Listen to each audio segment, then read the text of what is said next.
tudo bem com você? Vamos a mais uma recapitulação da lição da Escola Sabatina, neste trimestre estudando o livro de Gênesis, na lição de adultos, e a lição de jovens estudando a carta de Tiago. E eu aproveito para recomendar mais uma vez aqui a minha amiga Maura Brandão, doutora Maura Brandão. Ela tem feito resumos muito bons da lição dos jovens no canal dela Confissões de Crente, e eu coloco toda semana também no meu blog outraleitura.com.br, tanto esse vídeo da Maura, quanto também as perguntas interativas da lição, que são feitas pelo professor doutor Natal Gardino. Ele é professor de teologia lá no curso de teologia do IAP, no Paraná. E toda semana ele me manda então as perguntas interativas que são muito úteis para os professores da Escola Sabatina, para promover na unidade ali uma boa discussão, um bom debate a respeito do tema da lição. E esta semana o tema é Caim e seu legado. Continuamos aqui analisando as consequências tristes do pecado de Adão e Eva, e uma delas foi realmente o primeiro assassinato, como está narrado na Bíblia, ali no comecinho já da história da humanidade, quando Caim assassina seu irmão. Que motivos o levaram a essa atitude tão triste? O que aconteceu? Que paralelos podemos traçar entre os descendentes de Sete, o terceiro filho de Adão e Eva, e os descendentes de Caim? Enfim, há muitos aspectos interessantes que podemos explorar no estudo da lição dessa semana. E ela começa com o verso para memorizar, verso de Gênesis 4:7, que diz assim: Deus falando com Caim: se fizer o que é certo, não é verdade que você será aceito? Mas, se não fizer o que é certo, eis que o pecado está à porta, à sua espera. O desejo dele será contra você, mas é necessário que você o domine. É um conselho que Deus dá para Caim, e nós vemos que, infelizmente, ele não coloca isso em prática, né?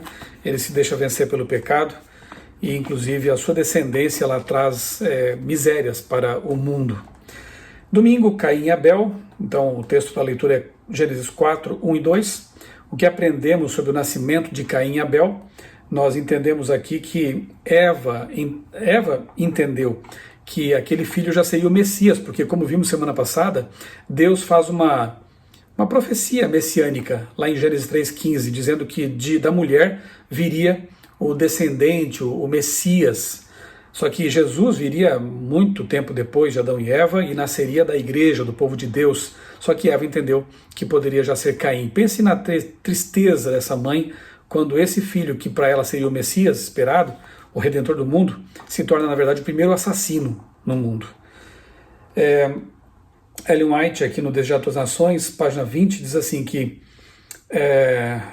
Ou melhor, antes desse comentário de Ellen White, a lição diz o seguinte: adquirir um homem, na verdade, o próprio Senhor. Seria a tradução literal do que ela diz ali. Adquirir um homem, na verdade, o próprio Senhor, porque ela pensou que seria o Messias. Essa tradução sugere que Eva se lembrou da profecia messiânica de Gênesis 3:15 e acreditou que havia dado à luz o Salvador, o Senhor. Aí sim, o texto de Ellen White diz assim, abre aspas: a vinda do Salvador foi predita no Éden. Depois que Adão e Eva ouviram pela primeira vez a promessa, aguardaram um cumprimento imediato dela. Achavam que era para os dias deles. Receberam alegremente seu primeiro filho na esperança de que fosse o libertador. Que triste isso aqui, né? O nome Caim vem do verbo hebraico caná, que significa adquirir, e denota a aquisição, a posse de algo precioso e poderoso. Por outro lado, o nome Abel vem de rebel, que significa sopro, brisa. Na verdade, aparece até lá nos Salmos, né, em Provérbios, quando Salomão usa essa expressão para dizer que tudo é vaidade, é rebel. A mesma palavra ali, usada repetidamente em Eclesiastes também por vaidade. Na verdade, é Eclesiastes, né, que traz essa palavra aí com mais repetições.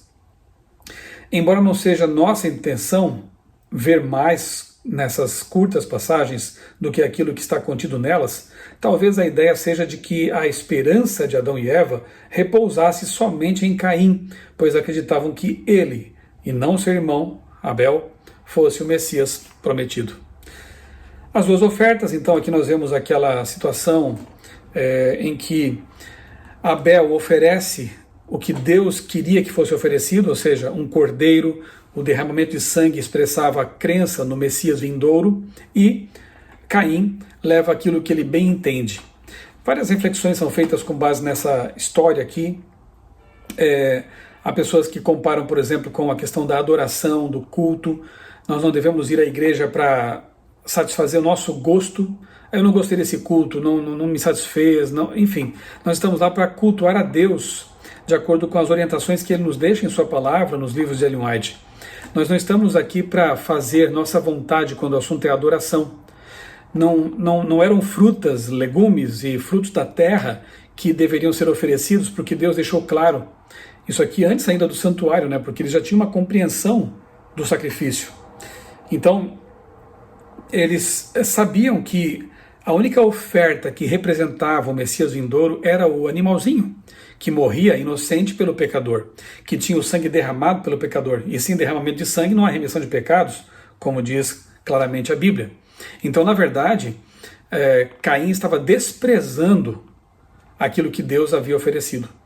É uma espécie até de justificação pelas obras, sabe? Porque Abel, ele reconhece que ele não tem mérito nenhum, que ele precisava de um substituto, de um cordeiro de Deus que tira o pecado do mundo. Já Caim pensou, pode ser do meu jeito. Aquilo que eu faço, o fruto do meu trabalho, é que tem que ser aceito por Deus. E claro que Deus não aceitou, porque aquilo não representava, repito, o sacrifício de Jesus, o Cordeiro de Deus que tira o pecado do mundo. Caim pode representar, então, de alguma forma, essa justificação pelas obras, ao passo que Abel, ele representa, assim, a aceitação da graça de Deus, do substituto do Messias vindouro. Terça-feira, fala do crime. Leia Gênesis 4, 3-8, que levou Caim a matar seu irmão. Aí a lição comenta o seguinte: as duas perguntas de Deus em Gênesis 4, 6 estão relacionadas às duas condições de Caim. Observe que o Senhor não o acusou da mesma forma que fez com Adão. Deus fez perguntas não porque não soubesse as respostas, mas porque desejava que Caim olhasse para si mesmo e entendesse a razão da sua própria condição. Como sempre, o Senhor procura redimir seu povo, mesmo quando este o abandona abertamente. Então, depois de perguntar, Deus aconselhou Caim. Isso nos faz lembrar da pergunta que Deus fez a Adão, né? Adão, onde estás? Na verdade, a pergunta é: o que você fez?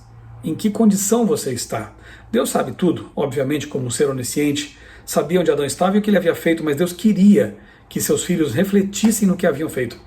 Queria que Adão considerasse a sua condição, e aqui não é diferente. O que você fez, Caim?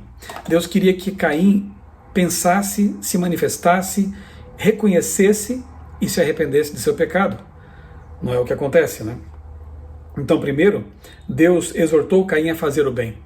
Foi um chamado ao arrependimento e à mudança de atitude. Abandone o pecado, filho. Mude a sua vida, o seu caminho. Deus prometeu a Caim que ele seria aceito e perdoado, mas isso deveria acontecer nos termos dele e não nos de Caim. Por outro lado, se não fizer o que é certo, eis que o pecado está à porta, ou à sua espera, como diz o verso para memorizar.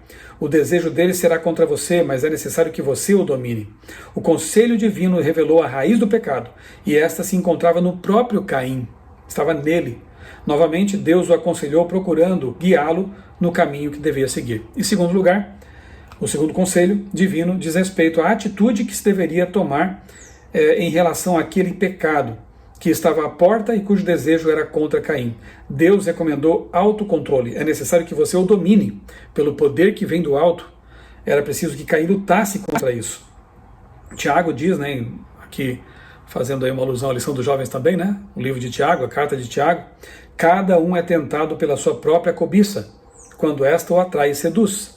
Verso 14 do capítulo 1 de Tiago.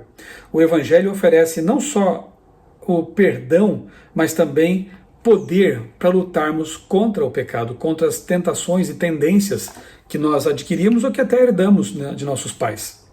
Quarta-feira fala sobre a punição de Caim. Caim não reconheceu o seu pecado. Ao contrário, o negou. Algo que também Adão tinha feito. Embora tentasse colocar a culpa em outro, Adão colocou a culpa em Eva, Eva colocou a culpa na serpente, Caim, por sua vez, desafiou abertamente a Deus. A atitude dele não foi como de Adão. que, embora tenha tentado fugir da responsabilidade, depois se arrepende. Caim não, ele desafia.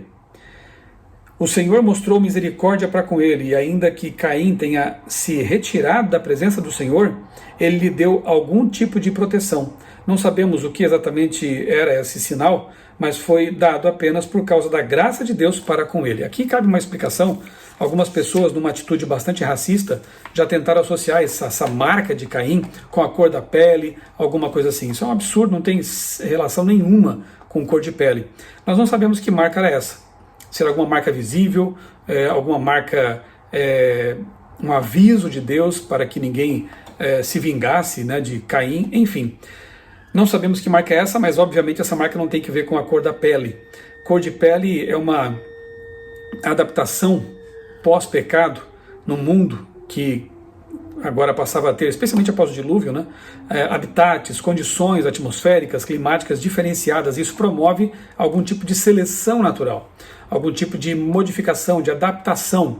Adão e Eva não eram nem brancos, tampouco eram negros.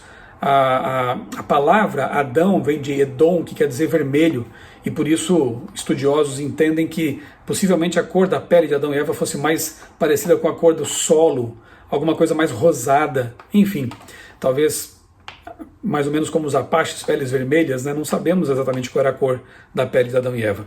Mas uma coisa é certa, a marca de Caim não tem nada a ver com etnia, com cor de pele ou coisa parecida. Esse é um pensamento muito equivocado, né?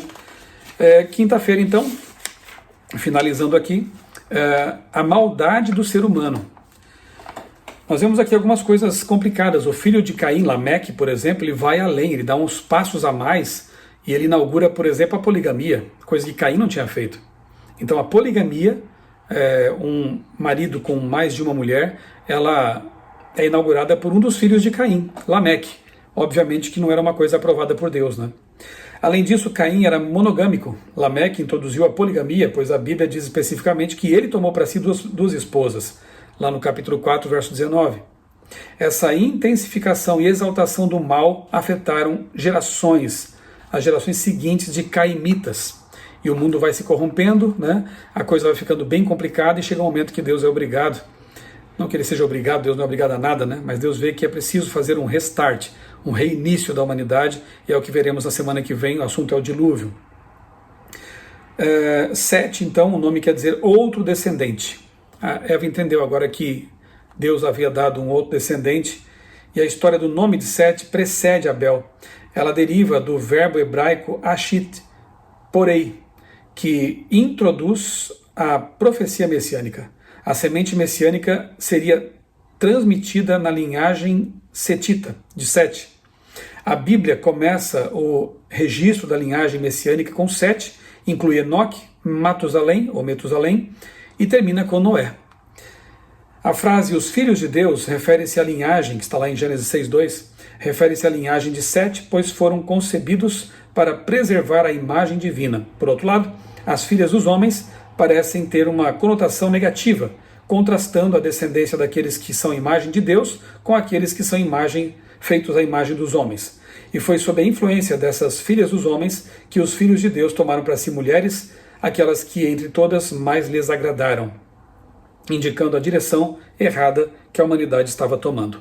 Algumas pessoas, algumas religiões entendem que essas filhas dos homens seriam seres humanos e os filhos de Deus seriam ETs ou seriam anjos, né, caídos. Esse pensamento não faz sentido, né? Eu até publiquei em meu blog, quero convidar você a conferir lá, outraleitura.com.br, publiquei um texto ali sobre essa questão das filhas dos homens e os filhos de Deus.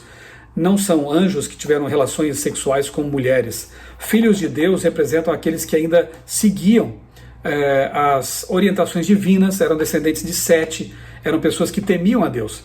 E as filhas dos homens eram da descendência de Caim, eram camitas, eram mulheres que haviam se afastado de Deus, eram carnais, né, nesse sentido, um grupo espiritual, um grupo carnal. Um grupo buscava as coisas de Deus, um grupo buscava apenas os prazeres pecaminosos. Infelizmente, nessa associação, os filhos de Deus vão se corrompendo também, e chega um momento que a humanidade está tão corrompida, tão envolvida em pecados, que Deus teve que trazer um juízo contra a humanidade por ocasião do dilúvio, que é o tema da semana que vem. Essa lição nos mostra que, se nós não colocarmos um freio no pecado, aquilo que nós praticamos pode afetar gerações, pode afetar pessoas ao nosso redor, a nossa família.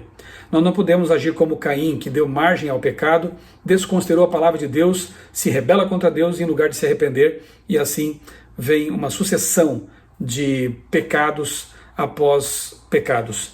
Deus nos ajude a ser pessoas que lutam contra o pecado, pessoas que se apossam do poder divino, do poder do Espírito Santo, para lutar contra suas tendências, suas tentações, suas fraquezas, e assim abençoar aqueles que nos rodeiam e até as gerações, caso Jesus demorasse para voltar, nesse nosso caso aqui, né, no nosso tempo.